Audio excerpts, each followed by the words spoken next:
Welcome everyone to Dr Compost Live for this week. It is the 12th of May 2022 and great to see you, Peter, and great to be joined here by Bray and Diane. And as I just shared, if you've got any questions, please pop them in the chat or feel free to join us on the platform. So I'm going to just go in here and start with our list of questions for this week. Now, Peter, there was one that was from last week's event that I missed because it came up while we were in the session.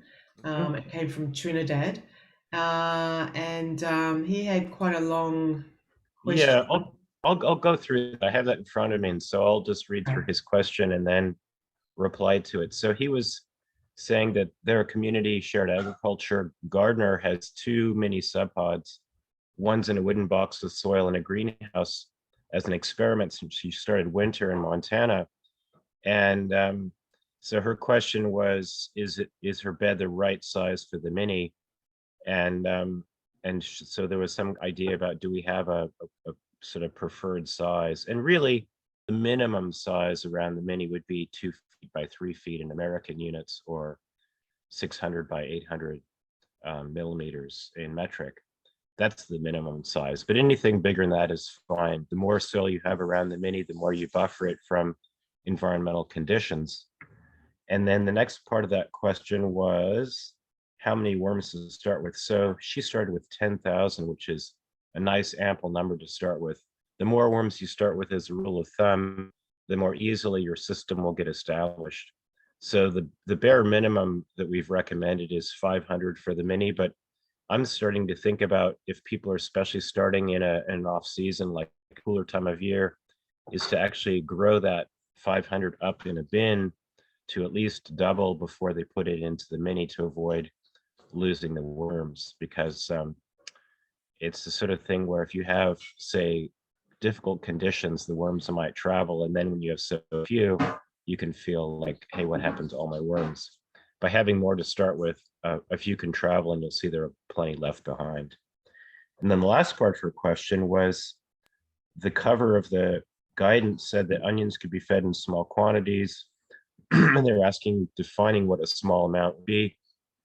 Generally speaking, if you're topping and processing onions, a little bit of the skin from, say, one onion in a feed is fine per week, but I wouldn't add more than that, because what'll happen is, when the onion's fresh, is it tends to have some fairly strong gases that will push the worms away. If you have more onions, there's a trick you can do, which is to spread them out, ideally in the sun, and let them outgas and pacify for a good half day, and give them a smell. And then if they're losing that sort of oniony smell, then they're actually a really preferred food for the worms once the odors have subsided. And I'd say probably you're not putting a whole onion in there. You're probably more likely to be putting the peelings on the outside, or exactly, the little the cut top off and bottom. ends. Yeah. Yeah. So, I think one of those a day into the caddy would be fine. You just wouldn't be putting, as I said, a whole bag full. Right, exactly. Yeah, if you're just putting the top and the base, those will actually be starting to break down while they're in your caddy, before you feed them to the worms, and so they're actually starting to do that pacification process I was mentioning. So on contrast with lots of citrus, I would chop the citrus up fairly fine, because it does take quite a while to break down. So a rule of thumb for citrus is probably 1 to 2 citrus skins per week, chopped up in pieces, would be no problem at all. And if you do more than that, I have a nice article on the Grow Hub that shows a modified cone system that allows you to add whatever you want in large quantities. So that can be citrus peelings, corn cobs, corn husks, stone fruit pits, all the harder stuff that takes longer to break down, that ended up filling up your subpod too fast. And so by modifying an anaerobic cone kiln, make it aerobic, you'll actually have the same benefit of avoiding pests and smells, and you'll have the convenience. The larger volume means it won't get over full before the harder stuff has a chance to break down.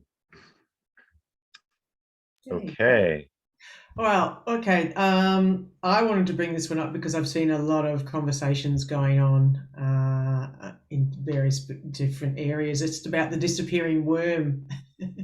disappearing worms, and I was Yeah. wanting to ask you personally about.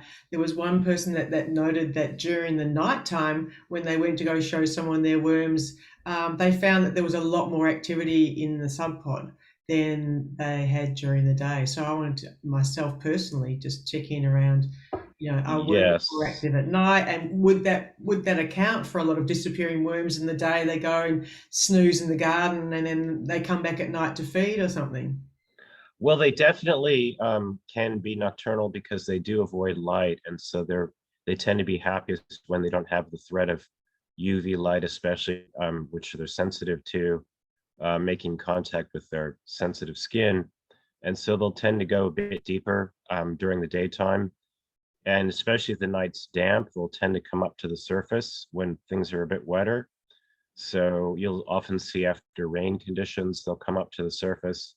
Part of that has to do with the fact that they breathe through their skin, and the wetter it is, the less likely to have oxygen deep down. So they'll tend to come to the top to get a better access to oxygen. So that's one factor. I mean, then as far as worms disappearing, so if you start with just a few worms, there's more of a risk of them disappearing. And what I recommend is providing the best possible bedding. So our go-to recommendation usually is a generous amount of moist coconut coir. You can use a bit of cardboard as well, but I would actually mix that with a bit of coconut coir, which you can get as dried bricks, rehydrate that, mix that up. And what that does is it provides airflow and moisture, which is a great habitat for the compost worms, and they're more likely to stick around. And then you just provide them with foods that they really like. So normally these are soft, easily broken down foods because they tend to harbor a lot of bacteria, which the worms like. But another thing, if you have access to it, is some animal manures like cow or horse. If you are adding horse manure a little bit to keep them happy, just make sure that the horse owner hasn't added a deworming agent to the horse feed, because that will definitely hurt your worms. Oh yeah, you're So killing them, deworming them, yeah, yeah, yeah, deworming your yeah. sub pod. The same deworming agent that works on horses will actually hurt the compost worms. So And a bit like you have cats to, and dogs too, I suppose. You've got to be yeah, careful with their deworming medicines in dog and yes, cat feces. yeah. So you do need to know your source. But if you happen to live in a rural area and you have cows grazing on a field, and you can just scoop up some of their fresh material and put it in your sub pod, the worms will actually pile right into that and stick around for sure. And this is something else that happens when people set up a really nice garden bed and they put compost that's based on manures in the soil. Actually draw the worms out of the sub pod into that soil because they like the manure so much. So keep that in Yeah, mind. If right. you've lost your worms, that you can bring them back with a bit of that manure. Other than that, there's some other trick foods, like you can take white flour and make a slurry and spread that in, and that tends to really draw them. And the reason that works is because it's a great substrate for microbes, and the worms are really attracted to the microbes. So they'll be going for that as it You're breaks trying down to for entice food. them back in with microbes rather than any particular food source. And then some food sources obviously breed microbes, as you said, the soft fruits, things like pumpkin, a soft Pumpkin's a pumpkin. good choice because that Yeah, that molds up pretty easily. yeah. Um, And bananas. pumpkin is one that I recommend if you're going to go away for a while. So if you're going to take a trip and you've got to leave your system for 2 weeks or more, you can take a whole pumpkin, cut it in half, and put the cut side down, and the worms will happily feed on that for at least a week to 2 weeks. I've done that when I've had a lot of sub pods going and I don't have enough food for all of them, and so I happen to have extra pumpkins here from growing on our hillside, so I'll put those in. And then what about if you're not in an area where you can get fresh manure, that bagged cow manures and things that you can buy from a lot of the hardware stores and from landscape supplies. Does that Mhm. work as far as, if you're talking about? It would be one step down. Usually that's a rotted manure, and so it's already lost a lot of the microbial activity. But it certainly, if you re-wetted that, would have some benefit. It would be sort of if that's what you had access to, you could try that as well. I Right, think so that you're would looking for microbes. So then are we thinking about things like rotting leaves? I know you've mentioned before, like rotting leaves in the garden that have yeah. some high microbial content. Mhm. Could that be another good source? Well, the rotting leaves generally I would think of as a good source of carbon rather than as a food source, because by the time they've dried and fallen from the trees have pulled all the nutrients out of them. So the microbes that would be there would be not as abundant as they would be in, say, an animal manure. Right. Okay. Cool. And then that leads on to a question that's further down the list, I know, but somebody was asking me about dry gum leaves. Yeah. What's your thought on Yes. that? So in Australia they call eucalyptus gum leaves, for those of you who are from the US. Um, yes, I don't recommend eucalyptus leaves or gum leaves in the sub pod for a couple of reasons. One is they tend to be fairly fibrous and difficult to break down, and often eucalypts can secrete chemicals that inhibit plants from growing around them. And so that chemistry can actually be irritating to worms. So generally speaking, you're better off raking those gum leaves into a pile and keeping them moist so they rot down in the forest rather than in your sub pod. Right. So yeah, don't even when they're rotted, don't use them because they'll Ye- still have that Uh, component. once they've actually started to really decompose, then they're going to be fine. Okay. So if but you want to avoid putting dried leaves that are fully intact in the sub pod. If they're still fully intact and dried, they're going to take a very long time to break down. Wow. Actually, most leaves that have some structure to them take a surprising amount of time to break down. So the thinner ones, if you crumble them a bit and increase the surface area, they tend to work better Hmm. as a carbon source. Oh, great. Well, that's answered all my leafy questions. Leafy questions. Hmm. So look, then there was another question that we had came through on social media, which was about the packing peanuts.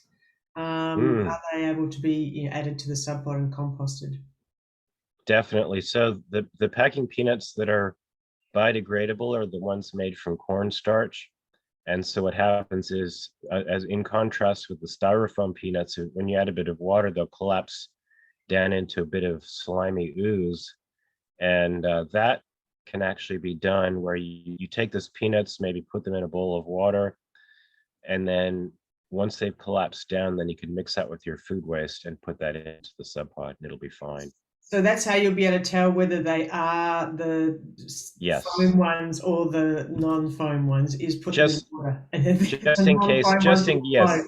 yes. Yeah, just in case there's some ambiguity, you'll be guaranteed to know they're the right kind if they just start to dissolve when you add water to them.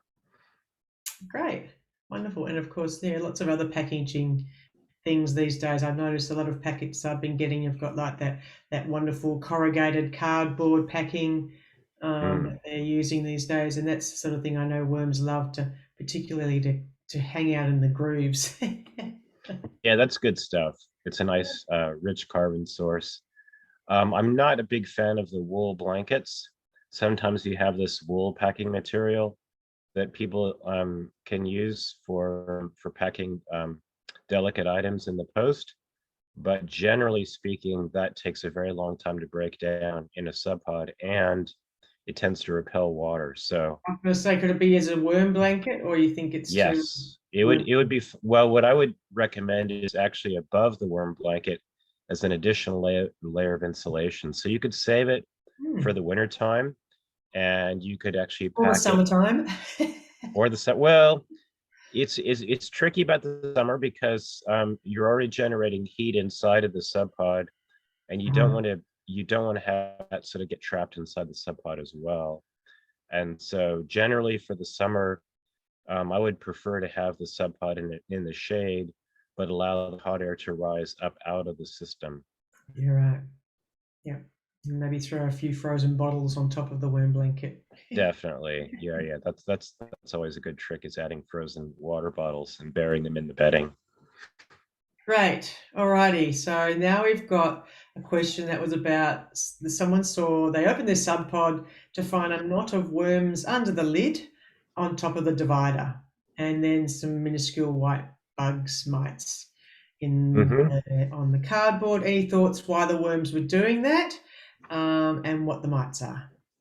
Yes, so I read that question. It looks like it had rained quite a bit before that had happened. And my guess is that what can happen is, as the rain comes and really wets the garden soil, excess moisture can actually wick across into the sub pod. Even though it's got a nice lid on top, the moisture can come in from the sides. And with the torrential rains we've been getting here in Eastern Australia, I've had to add additional dry carbon bedding to sop up that excess moisture.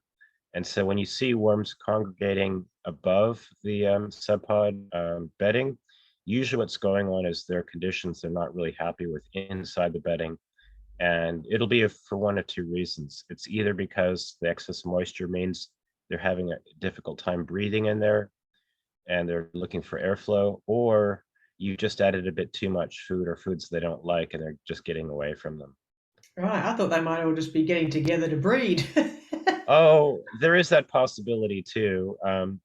But generally speaking, the other things that are going along with that event, such as the mites showing Right. up and the And the excess water. rain.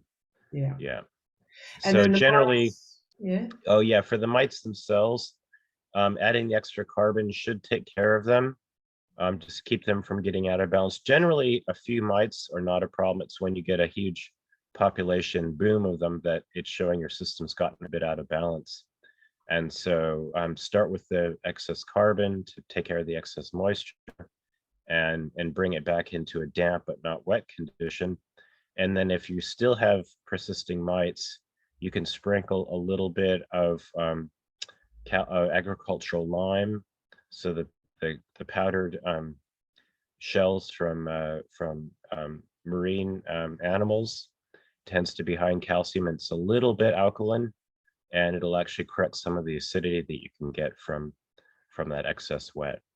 And then another suggestion that someone had in an article was some rock dust or DE powder. Yeah, the DE powder is diatomaceous earth, Yeah. and diatomaceous earth is interesting material. It tends to work best when it's actually dry itself, because it tends to deter insects by having sharp surfaces that scrape the waxy cuticle of the insects' bodies and makes them prone to injury. But that only happens when it itself is dry. So if you put it into a damp environment, it tends to get wet too quickly, and then it doesn't have its usual benefit. So diatomaceous earth is best to add when you've already corrected the moisture problem, and then Mm. you can use it to deter insects and I stuff think like you that pretty suggested quick. some point put it on top of the worm blanket where it's going to be dry. Yes, Oh. if you have persistent animals, or especially insects that are hanging around in the top part of your subpod, if you create an upper layer that's relatively dry, so either putting another blanket on top of your blanket in contact with the bedding, or another layer of material that keeps the moisture from wicking through the worm blanket below, so the diatomaceous earth stays dry. Putting that into the top chamber will then really create an environment that's hostile to a lot of beetles and bugs and spiders and ants.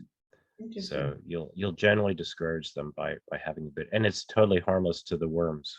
It's basically a silica material. It's the bodies of some water tiny creatures. So And then it's they had something that you could pop a piece of damp bread into the sub pod, which attracts the mites, and then you can take it out and feed it to your birds.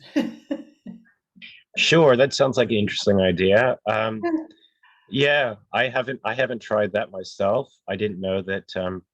But there are strategies like that if you want to pull particular animals in a certain direction toward a food that they really like. So that could be tried, and if people try that and it works for them, definitely give us Yeah. some feedback.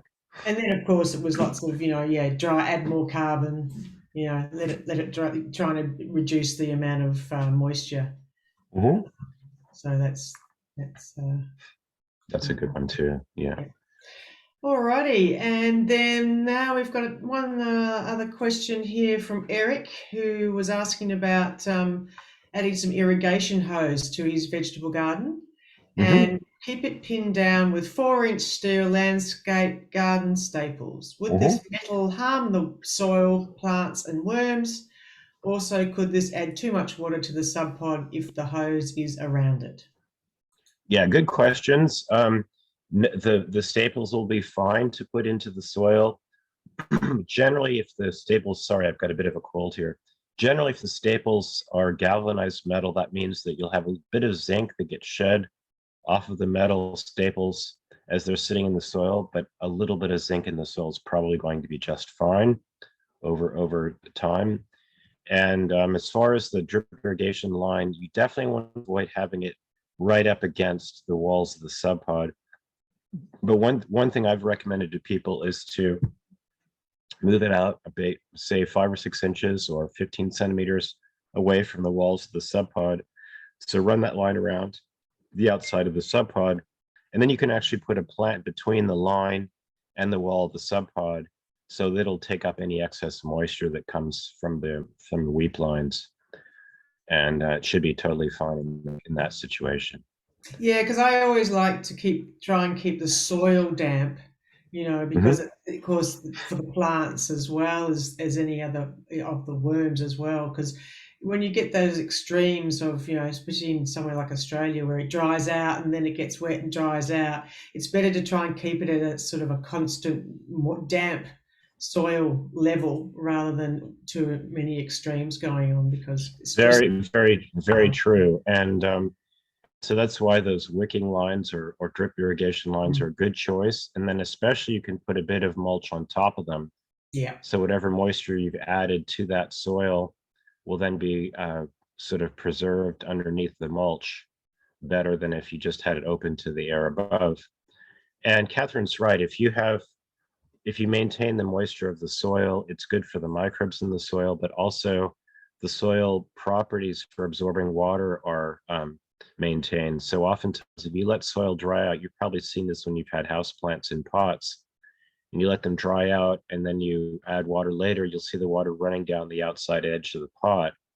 It's because it starts to repel the water when the soil's dried out all the way. So by keeping it constantly moist, you avoid that problem. Yeah, and once you get to have played with soils after a while, you get to understand that you're not just keeping the plants happy, you're keeping everything, all the organisms and all the ecology of the soil alive by having it moisture, by having the right amount of heat, the right, all those things go into developing the soil and keeping the plants happy. And so yeah, it's a bit like trying to mimic the ultimate locations where they all those things are being broken down in the forest floor. There's When yeah, and there's another factor to add to that. So you can pay attention to the structure of the soil, the right amount of sand and the right amount of clay. But then what's interesting about the biology that you put in is that'll actually change the structure of the soil as well. So oftentimes the bacteria will secrete these little glycoproteins that basically provide a stickiness that will actually glue the soil crumb together. So you create a cake-like structure in the soil that allows the water to be held much better. And so that's something that if you really have a good soil biology, you'll notice that you have really, really good water holding properties in that soil. The plants will just thrive for that reason. Great, yay! Welcome, Haley. And look, we're just getting to the point where I've asked Dr. Compost all of the questions that I'd gathered from Grow Hub and from some of our social media platforms. So, yeah, no problem that you're late, but we're just saying, have you got any questions that you might like to ask? And you can either come and join us up here on the stage, or you can pop it into the chat, whatever you feel most comfortable doing. We've just And then been just take yourself off mute if you want to ask a question. yeah. If you So we've just been chatting about disappearing worms, mites, irrigation, soil. here's a question about eggshells, it looks like. Yes, there you go. Question about Okay. eggshells. Okay, so Yeah, hi. Hey, hey. Hey. So I collect my eggshells and then I dry them out in the just a warm spot in the oven, or if it's somewhere out in the sun. And then we grind them up. So they're nice and ground up. How often can I add them to my worms? Is that a good thing to add or? Oh, they're a fantastic thing to add, actually, because so they provide a lot of calcium, and the worms actually need calcium. And one of the things about calcium in the soil is it's a pretty small ion, and it disappears pretty quickly. And so the good thing about in the eggshell form is it'll be a slow release to the bedding, and so you can add it pretty much as often as you want, especially with what you're doing of breaking it up into small pieces. If people are a bit too slack and they have large irregular pieces of eggshell and the worms crawl across those, they could injure them. But by breaking them up as you're doing into tiny pieces, it's perfectly good. And you'll notice you'll actually get more hatchlings, and you'll have an abundant population of worms as a consequence, and better quality castings too. So the other nice, the other nice thing about about these shells is if you have a problem with slugs in your garden, you can actually create a little scattering moat around the plants, and the slugs don't like to cross that. That's what I use that for mainly, because I'm in the Pacific Northwest, and I've noticed they stay off my hostas and other plants if I do that. Yeah. What about, I have one more question about coffee grounds. How often and impact? Yes, so if you're adding just a normal household use of coffee, you can add your week's supply of coffee grounds. It's totally fine. When people are getting extra coffee grounds from cafes, then you're starting to get into serious quantity, and then you have to pay a bit of attention. But generally speaking, it's a relatively small amount, and it's actually a very rich food that the worms like quite a bit. So you can add what you're using in the household. Okay, perfect. Thank you so much. Sure. Learning a lot. Yeah, good. Nice to see someone live and asking questions. Thanks for joining us. And look, we just had a little in the chat, Peter. We've got Haley. She's just got her sub pod delivered, and she hasn't got set up yet, and no worms. But she's here to soak up some information to prepare. So maybe you could just have a little quick rundown of how to set it up for her. That would be really nice. So the number one thing, Haley, is to make sure that the bedding is a really nice environment for the worms when they first come. When they first arrive, they'll be a bit starved and a bit sort of distraught about having to be moved from a comfortable environment. And so by providing a nice bedding for them and some of their favorite foods, they'll settle in quite happily. So what I'm recommending, generally speaking, is for people to buy the coconut coir bricks you can buy at the hardware stores, and hydrate those, because that provides an ideal bedding material when you're first starting your system out. What it does is it keeps the moisture really well in the bedding, and also the fibery nature of the coir actually lets a lot of air in as well. So the worms can crawl through that quite easily and find the food and feed on it. And depending on where you're getting your worms from, if you're getting them through the mail, I would just go ahead and feed them a little bit of food right away. If you happen to have a local worm breeder who's providing you fresh worms, you can wait a couple days to let them settle in before you start the feeding process. But you can't overdo it with the amount of bedding, so you can be generous with the bedding, and it'll create a nice environment for them as they're getting established in your new sub pod.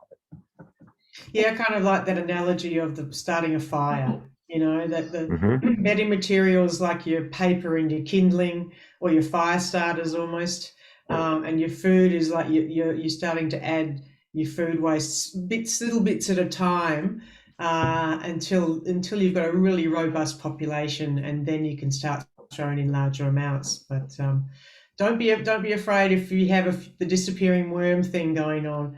The beauty of SubPod is, because it's got the holes, the worms like to go out and adventure and explore the surroundings in the garden as well. So, but as long as they know where their food source is, they'll come back, and yeah, come back to the, as some of the kids call it, the worm cafe. And if you add manures into your garden soil, that'll tend to draw them into the garden and out of your sub pod, unless you have a manure in your sub pod as well. So just keep that in mind when you're setting up your system for the garden soil. And then maybe do you just want to talk about some of the carbon, adding carbon along, and sort of the different sources of carbon that we recommend? Yeah, so it's always nice if you have a waste material to work with to match with your food waste material. And so if you have a local carpentry shop that produces sawdust or wood shavings, as long as they're not from treated wood, that's a really great carbon source you can be putting in your sub pod. If you have leaves around that have started to rot down a little bit, that's another good source of carbon. But then it's also back to shredded newspaper. If you're adding shredded newspaper or newsprint, I would spread it around and make sure it stays wet so that it'll break down quickly for the worms. And it's always good to have a variety of carbon sources. So the coconut coir is a great bedding to start with, and then you can always be adding a bit more of that if need be with these other carbon sources to keep a variety. Fire pit ash is a question.